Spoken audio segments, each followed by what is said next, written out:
ગુજરાત સરકાર દ્વારા આયોજિત ખેલ મહાકુંભ 2025-26માં હોકીના ખેલાડીઓએ શાનદાર પ્રદર્શન કરીને શાળા અને જિલ્લાનું ગૌરવ વધાર્યું છે। આ સ્પર્ધાનું આયોજન બનાસકાંઠાના ડીસાની એક પ્રતિષ્ઠિત શાળાના હોકી મેદાનમાં કરવામાં આવ્યું હતું। અંડર 14 અને અંડર 17 બંને વય જૂથના ભાઈઓ અને બહેનોની ટીમે ઉત્કૃષ્ટ દેખાવ કરીને પ્રથમ ક્રમાંક પ્રાપ્ત કર્યો હતો। આ વર્ષના ખેલ મહાકુંભનું આયોજન નવેમ્બર મહિનાની 19, 21 અને 22 તારીખે શાળાના હોકી મેદાનમાં કરવામાં આવ્યું હતું।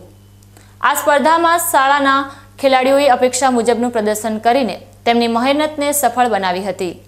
ખેલ મહાકુંભના ઉદ્ઘાટન સમારોહમાં શહેરના અગ્રણીઓ, શાળાના સંચાલક મંડળના સભ્યો, સુપરવાઇઝર અને આચાર્યશ્રીઓએ હાજરી આપીને બાળકોને પ્રોત્સાહિત કર્યા હતા અને તેમને રાજ્ય કક્ષાએ પણ સારું પ્રદર્શન કરવા માટે શુભેચ્છાઓ પાઠવી હતી। આ ઉપરાંત જિલ્લા રમતગમત કચેરીના અધિકારીઓ અને રમતગમત વિકાસ અધિકારી શ્રી દ્વારા પણ ખેલાડીઓને બિરદાવવામાં આવ્યા હતા। આ સમગ્ર સ્પર્ધાનું આયોજન હોકી કોચ સહિતની ટીમે સફળતાપૂર્વક કર્યું હતું। ખેલ મહાકુંભનો મુખ્ય હેતુ એ જ છે કે આગામી દિવસોમાં રમતગમત ક્ષેત્રે સારી પ્રગતિ થાય અને ગુજરાતના ખેલાડીઓ રાષ્ટ્રીય તથા આંતરરાષ્ટ્રીય કક્ષાએ સારું પ્રદર્શન કરીને દેશનું નામ રોશન કરે।